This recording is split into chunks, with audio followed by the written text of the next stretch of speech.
Bonjour, aujourd'hui j'aimerais vous présenter un kit que j'aime beaucoup et un vaisseau que j'aime encore plus de Star Trek, de la série Enterprise, la série du début des années 2000 qui n'a eu malheureusement que 4 saisons et que j'aime énormément. Même si la série débutait de manière assez étrange puisqu'il s'agit des aventures de l'Enterprise avant Kirk, donc avant la série des années 60, presque 100 ans avant, avec les tout débuts de l'exploration spatiale par l'humanité et par Starfleet, qui est donc un groupe tout jeune, fondé sur Terre et fort de l'alliance de différents peuples et races rencontrés dans l'univers, et notamment les Vulcains, à qui on doit le premier contact avec les Terriens une fois qu'ils ont découvert le moyen de voyager à la vitesse, j'allais dire vitesse lumière, mais en warp, quoi. C'est ce qu'on voit dans le 8e film First Contact. Et donc ça se passe donc entre guillemets avant les aventures de Kirk et de tout le monde, et donc du coup c'était reçu de manière un peu froide, mais le fait est que cette série je l'aime beaucoup parce que tout simplement elle réussit à recoller les morceaux de toutes les séries Star Trek, de toutes les incohérences qu'il y a pu y avoir entre les films et la première série, notamment la forme des Klingons et tout. Et même si la forme de l'Enterprise rappelle plus un vaisseau que l'on voit dans l'époque de Picard de la Next Generation, qui est donc le vaisseau de classe Akira, j'aime beaucoup cette forme, j'aime beaucoup ce design, et surtout ce que j'adore, c'est que enfin il y a un Enterprise et un vaisseau de Starfleet qui ne nécessite pas de devoir jouer avec des variantes de couleurs autour du blanc, du bleu, de l'irisé, etc. Enfin, c'est non pas que la coque soit facile à faire, mais en tout cas c'est pas du blanc, et ça me plaît. Voilà, donc en plus il s'agit de l'édition d'une maquette de la société Polar Lights qui a été rachetée il y a bien des années par Round 2. Round 2 a eu la bonne idée de reprendre la licence Star Trek pour certains kits et les proposer en version entre guillemets améliorée. Ça n'a pas été le cas pour cette maquette-là, non pas qu'elle n'a pas été améliorée, mais elle n'a pas été améliorée, mais elle a été rééditée, mais pas proposée comme l'Enterprise Refit des films, avec des pièces différentes et surtout des planches de décalco, des liasses de planches de décalco qui permettent de faire le Aztec paneling qui est très visible ici, vous voyez. Voilà. Donc Polar Lights l'avait édité, oui, il y a bien une quinzaine d'années ou une dizaine d'années, je ne sais plus. Et c'est un kit qui est au 1/350 alors qu'il a déjà été proposé par Polar Lights au 1 millième. C'est-à-dire qu'il y a des maquettes avec un tarif beaucoup plus bas qui sont proposées avec cette Enterprise NX-01, l'Enterprise de la série classique. Il n'y a pas si longtemps que ça, ils ont sorti la maquette de l'Enterprise Refit, ils ont sorti le Reliant, ils ont sorti le vaisseau Klingon, ils ont sorti quantité de choses au 1 millième, mais au moins 350 c'est des très grosses pièces, et surtout la particularité c'est que au départ ils avaient que le Refit et le NX-01 et ces maquettes étaient vendues mais à un tarif ridicule. Le Refit comme le NX-01 a pas dû me coûter plus de 45 €, et vu la taille du truc, je vous laisse voir, c'est plus grand que 2 fois ma main, quoi. C'est des maquettes qui sont très modestes en prix et qui peuvent donner un résultat très sympa. Il y a précisé sur la boîte ici que il y a donc 200 pièces, et ce qui est de rigolo aussi, c'est que, alors je sais pas du tout pourquoi, mais il y avait ce petit losange ici qui avec un trou qui me rappelle beaucoup les maquettes de Matchbox des années 70-80, qui prouvaient qu'il y avait des pièces à l'intérieur qui étaient en couleur. Alors là, je vois pas l'intérêt, mais c'était là. Autre petite précision aussi, ces maquettes-là de Polar Lights étaient proposées à la fois avec des textes en anglais et en français. Et un bon français en plus, hein. Ensemble à monter tout en plastique à l'échelle 1/350e, niveau 2, âge à partir de 10 ans. C'est tout à fait compréhensible et c'est en bon français, c'est cool. Que vous dire de plus? Pas grand chose, donc je pense qu'on va ouvrir la boîte et voir ce qu'il y a à l'intérieur. Avant de venir sur les détails, précisons que dans la plupart des cas, les maquettes américaines sont très souvent proposées dans des boîtes trop grandes pour elles. On peut y mettre facilement 2 voire 3 fois la même maquette dans une boîte. Le truc, c'est qu'ils font des formats standards et surtout qu'ils tentent de faire croire aux clients que la maquette sera très exactement de la taille de la boîte, alors que c'est pas nécessairement le cas. Et force est de constater qu'ici que non seulement la boîte est bien remplie, mais qu'en plus la maquette pour une fois sera plus grande que la boîte dans laquelle on l'a acheté. Parce que je sais pas si vous voyez, mais en fait la boîte c'est ni plus ni moins que la taille de la soucoupe. Donc ça veut dire qu'une fois que vous rajoutez les nacelles et les moteurs, vous avez un kit qui est quand même 2 fois plus grand. Cette précision faite, on va passer à la notice, qui est intéressante mais qui a ses petits soucis quand même aussi. Donc c'est une impression en noir et blanc avec la présentation de ce que je vous disais tout à l'heure, à savoir les fameux Aztec Paneling. Et il est précisé donc qu'il faut mettre de l'aluminium, du gunmetal, acier de guerre, là c'est plutôt mal traduit, et de l'acier. Là, il y a des précisions pour mettre tous les décalcos. Et là, c'est des vues en dessous, au-dessus, devant, arrière du vaisseau pour les fameux Aztec Paneling.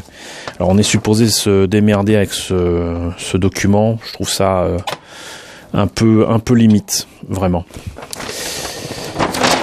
Ensuite, on a des dessins pour présenter comment on va monter tout ça. C'est pas mal foutu, mais la plupart du temps, les images sont déformées pour que ça puisse tenir dans ce papier.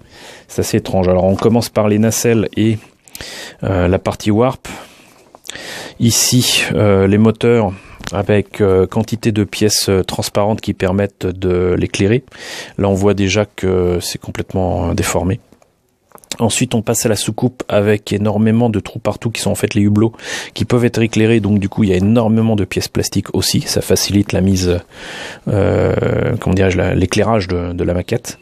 Les bandeaux qu'il y a autour de la soucoupe sont également bourré de détails. Là vous avez des petits trucs assez sympas.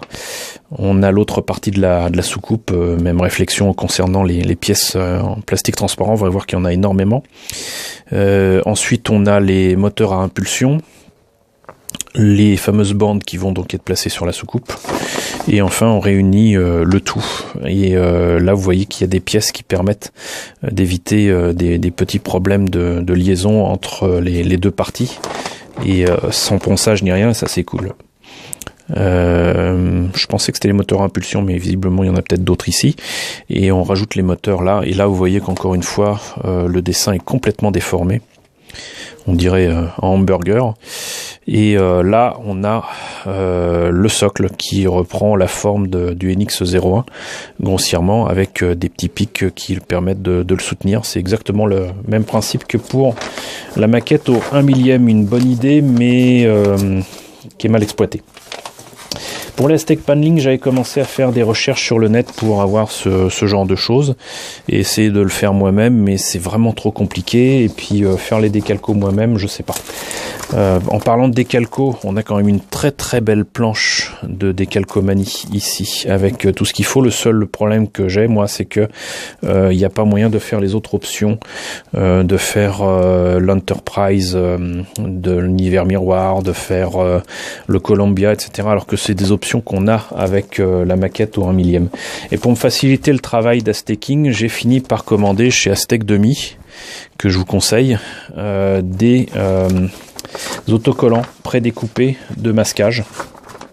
Aztec Demi, qui est une société de Lou Dalmasso, qui a également une chaîne sur YouTube et que je vous conseille parce que ce qu'il fait est vraiment très sympa. C'est un gars vraiment très passionné et qui travaille régulièrement sur ses maquettes. Là, on a tous les conseils nécessaires pour placer les autocollants en question et comment les découper, comment les coller, comment placer les couleurs et comment placer des trucs, on va dire, génériques.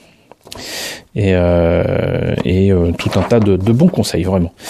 Et comme vous allez le voir, je crois que je vous ai déjà présenté ce genre de choses pour l'Enterprise au 1 millième, mais là, au lieu d'être blanc, c'est noir. Et là, c'est quand même plus facile pour retrouver. Et vous voyez que même si c'est gros, c'est quelque chose que j'aurais pas pu faire au pinceau. Et le faire moi-même, le découper moi-même sur des rubans de masquage aurait été très fastidieux. Très très fastidieux. Donc je sais plus combien j'ai payé ça, c'était pas donné non plus, mais ça va largement me faciliter le travail et surtout ça va donner un résultat très différent d'une peinture de base, hein, parce que là on peut pas faire autrement que de faire l'Aztec paneling. Je précise d'ailleurs que j'ai en fait normalement presque 2 fois cette maquette là. En fait, très exactement, j'avais acheté un lot sur eBay et parmi les pièces qui m'ont été envoyées, il y avait étonnamment 2 fois ces moteurs, donc j'en ai 4. Et il y avait cette soucoupe là et quelques pièces ici et là. Ce qui veut dire que je peux faire une autre version du NX01 et la tentation était grande de faire une version avec 4 moteurs Warp, pourquoi pas. Et puis aussi j'ai pensé à faire la version complètement déglinguée de la saison 3 d'Enterprise où franchement il est en très mauvaise posture et ou même faire la version rafistolée dans un épisode que j'aime beaucoup où il y a un deuxième Enterprise qui apparaît devant l'Enterprise du Captain Archer. Et voilà, c'est des versions de l'Enterprise que j'aime beaucoup. Et le fait est que cette échelle-là, franchement, permet toutes les folies en termes de détaillage.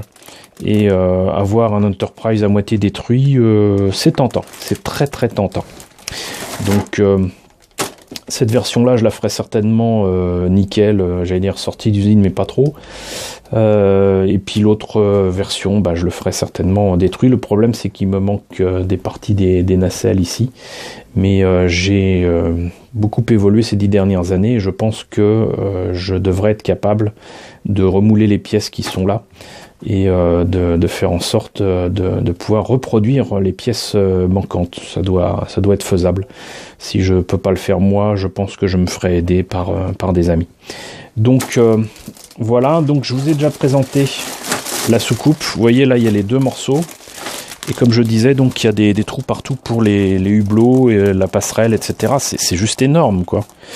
Et ça s'accompagne du coup d'énormément de grappes transparentes qui permet d'éclairer les balises, les feux de signalisation, les hublots, la totale, quoi.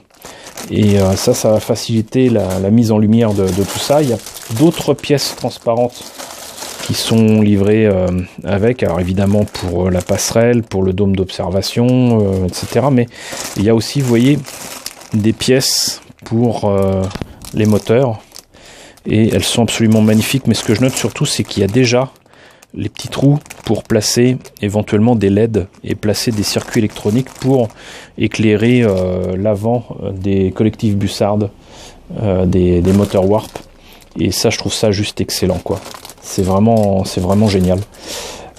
Pour le reste des pièces, on a là donc les nacelles et les moteurs impulsion et j'imagine la salle des moteurs, je pense. Vous voyez, c'est des grosses pièces, hein, quand même. Le fameux socle, le reste des nacelles et des détails.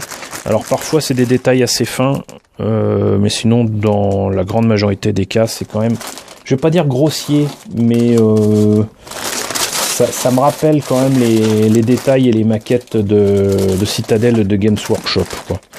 Voilà. Donc là, les moteurs Warp. Et le reste des détails pour le vaisseau et les moteurs. J'ai acheté aussi, donc il y a 10-15 ans, cette occasion, les petites navettes qui vont bien au 1/350e ici. Avec même, il y a la petite planche de décalque qui me permettra d'ajouter des détails supplémentaires à ce vaisseau. Voilà, vaisseau de Star Trek que j'aime énormément.